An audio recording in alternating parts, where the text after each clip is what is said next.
the night I packed my bags and unpacked my strength. My name is Azariah Soline, and the night I packed my bags, nobody noticed. Nobody heard the zipper of the old suitcase sliding open on the floor. Nobody heard the quiet sound of my clothes folding one by one. And nobody heard my heart breaking in the silence of that room. But that night changed my life forever, because that was the night I stopped begging to be valued and started choosing my own peace. You see, people think toxic environments are loud. They imagine shouting, screaming, doors slamming, chaos and drama. But the truth is, the most dangerous environments are often the quiet ones. The places where your voice slowly disappears. The places where every time you try to speak, someone laughs at your ideas. Where every dream you have is dismissed as unrealistic. Where every mistake becomes proof that you are not good enough. That was the life I was living. Every day felt like walking on invisible eggshells. I had learned to measure my words carefully. I had learned to shrink my opinions. I had learned to silence my own thoughts just to avoid conflict. If I spoke up, I was told I was too sensitive. If I stayed quiet, I was told I was useless. If I tried harder, it was never enough. And slowly, without even realizing it, I began to believe those things about myself. I started apologizing for things that were not my fault. I started doubting things I once knew were true. And worst of all, I began to feel like I was a burden. There is a kind of exhaustion that comes from physical work, but the exhaustion of living in a place where you are constantly undervalued is a different kind of tired. It is the tired that reaches your soul. The kind that makes you stare at the ceiling late at night, asking yourself questions that have no answers. Questions like, how did my life become this? When did I stop recognizing the person in the mirror? When did I become someone who was afraid to exist loudly? I remember one night very clearly. The house was quiet, but my mind was loud. My thoughts kept repeating the same painful sentences. Maybe they are right about you. Maybe you are the problem.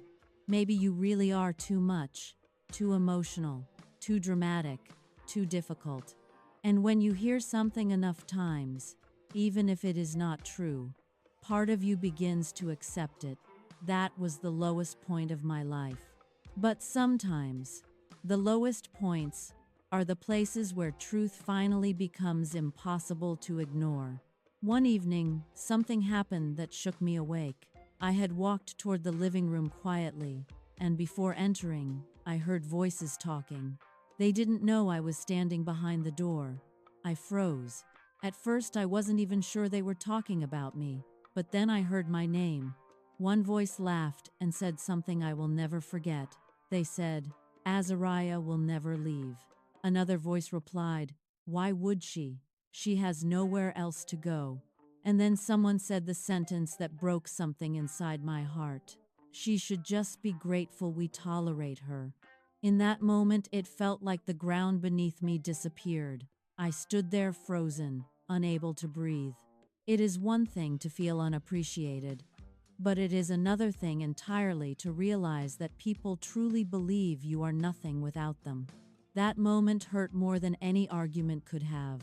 But strangely, that moment also gave me clarity. Because suddenly I saw everything clearly. No matter how hard I tried, no matter how patient I was, no matter how much I sacrificed, their opinion of me would never change. And that realization was painful. But it was also freeing. That night I didn't confront anyone. I didn't argue. I didn't defend myself. Instead, I walked quietly back to my room and closed the door. I sat on the floor for a long time. I thought about my life, about the person I used to be. I thought about the dreams I had once carried with excitement, dreams that slowly disappeared because I had been too busy trying to prove my worth to people who had already decided I had none. Hours passed in silence. Then something happened that I cannot fully explain. A quiet voice inside me whispered a simple sentence: I deserve peace.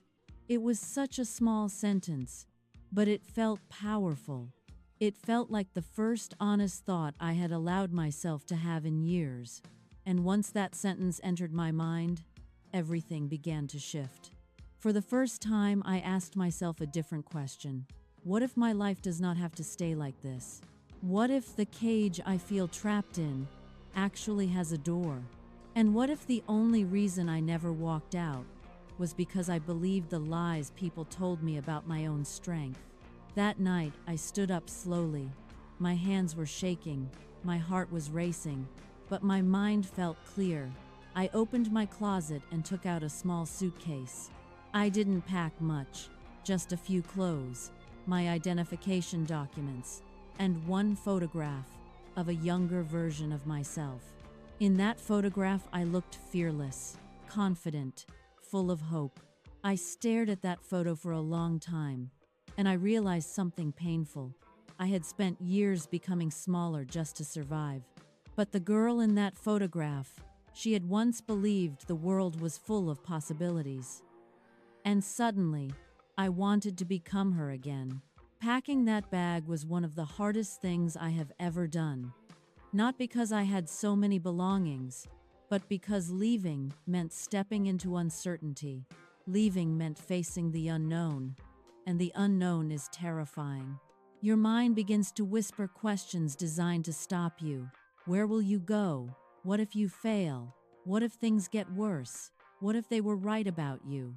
But another voice inside me kept repeating something stronger. If you stay, you will disappear. That sentence became my courage. So I zipped the suitcase closed. I took one last look around the room and quietly walked toward the door. Nobody stopped me. Nobody asked where I was going. Nobody even noticed I was leaving. For a moment, that realization hurt deeply. But then, something unexpected happened.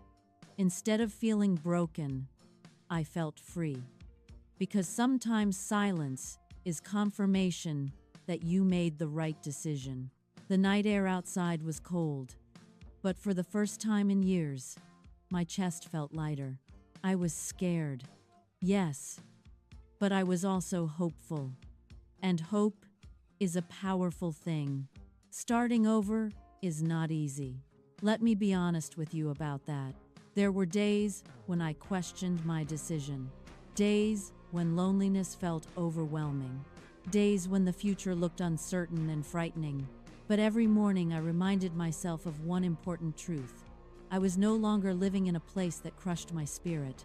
And that alone meant I had already won a battle. Little by little, my life began to change. I began rebuilding myself slowly. I learned new things. I met people who spoke with kindness instead of criticism. I started discovering pieces of myself that had been buried for years. My confidence returned gradually. My voice grew stronger. And one day something happened that made me smile. I looked in the mirror, and I recognized the person staring back at me. Not the broken version, not the small, silent version, but a stronger version, a wiser version, a woman who had survived a storm and discovered her own power. That was the moment I truly understood something important. Strength is not loud. Strength is not aggression. Strength is the quiet courage to walk away from what slowly destroys you. Strength is choosing peace even when fear tries to hold you back. Strength is believing that your life deserves better. So if you are listening to my story right now, and you feel trapped in an environment that slowly kills your spirit, I want you to hear this clearly. Your story is not over. You are not weak. You are not useless. And the dreams in your heart were not placed there by accident. Sometimes the bravest thing you will ever do is not fighting harder. Sometimes the bravest thing you will ever do is walking away quietly. Because the night I packed my bags, I thought I was losing everything. But the truth is, that night, I finally found myself. And the strength I unpacked from that small suitcase was stronger than anything I left behind.